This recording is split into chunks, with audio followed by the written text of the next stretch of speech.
আসসালামু আলাইকুম এভরিওয়ান, আশা করি সবাই ভালো আছেন। আগেই ক্ষমা চেয়ে নিচ্ছি, আমার গলার অবস্থা তেমন একটা ভালো নয়। আজকে আপনাদের সাথে একদম শর্টকাটে কীভাবে বাসায় তৈরি করবেন সাবান কমলার খোসা দিয়ে, সেটাই শেয়ার করতে চলেছি। তো তার জন্য লাগবে কমলার খোসা ভালো করে শুকিয়ে নেবেন বা কাঁচাটা হলেও হবে, গ্লিসারিন, তারপরে ভিটামিন সি যে ট্যাবলেটটা আছে সেটা, নারকেল তেল, জাফরান, আর হচ্ছে একটা সাবান, যেটা হচ্ছে সাবান বেস আর কি। যদি সাবান বেস না পারেন তাহলে আপনারা যেটা ইউজ করেন সে সাবান, আর হচ্ছে অলিভ অয়েল লাগবে। তো চলুন এইসব ইনগ্রিডিয়েন্টস দিয়ে আমি কীভাবে সাবান তৈরি করেছি সেটাই আপনাদের সাথে দেখানো যায়। আমি যেহেতু সাবান বেসটা হাতের কাছে পাইনি, তাই আমি এরকম একটি সাবানকে নিয়েই করছি, যে সাবানে বেশি পরিমাণে কেমিক্যাল থাকবে না, গ্লিসিনযুক্ত সাবান থাকবে, সেরকম একটি সাবান নিয়ে নেবেন। তো আমি এই যে সাবানগুলোকে এভাবে কেটে নিয়েছি।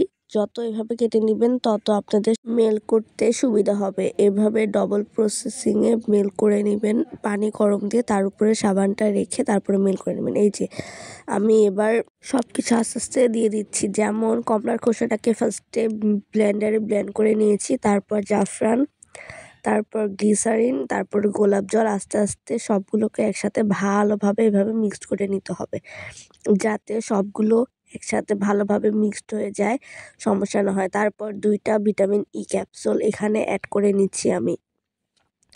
আপনারা চাইলে তার থেকে বেশিও দিতে পারেন। ভিটামিন ই কিন্তু আমাদের ত্বকের জন্য অনেক ভালো। এই সাবানটি আপনারা ফেস, বডি সব জায়গায় ইউজ করতে পারবেন। এটি ত্বকের জন্য অনেক ভালো এবং অনেক উপকারী।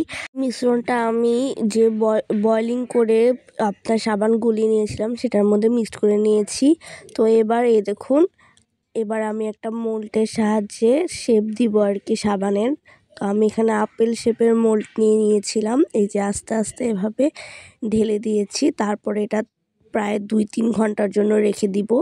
এই যে দেখুন, ঠিক এভাবে 2-3 ঘন্টার জন্য রেখে দিলেই আমার তৈরি হয়ে যাবে কমলার খোসা দিয়ে সাবান তৈরি। কেমন লাগলো ভিডিও অবশ্যই কমেন্ট করে জানাবেন এবং আমার পাশে থাকবেন। ধন্যবাদ।